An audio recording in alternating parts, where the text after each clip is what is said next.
Thanks. I've been having so much fun with you, Tina. Me too. I mean, me with you, not me with me. I've never spent this much time with a girl. And I've never spent this much time with my spicy side. Ow. Whoa, Jordan, did you mean to do that? I sure did. That was my first kiss. I couldn't tell at all. It had a lot of the same things that real kissing has in it. You inspire me, Tina. You make me feel like I can do anything. You can. You make me want to punch the air. Punch it.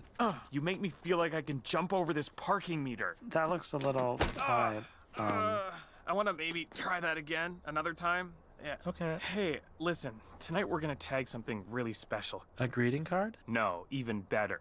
The sail of the land ship. Wait, what? Picture it. A giant ghost boy 20 feet tall. They unfurl the sail during the parade. Ghost boy! The crowd is stunned.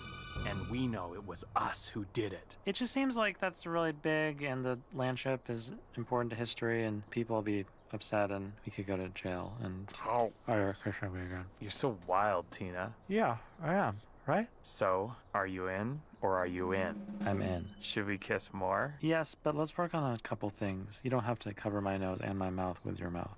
Oh. Just all doing it. Oh. Okay, just... Oh. Ow. Oh. Ow. Oh. So tired.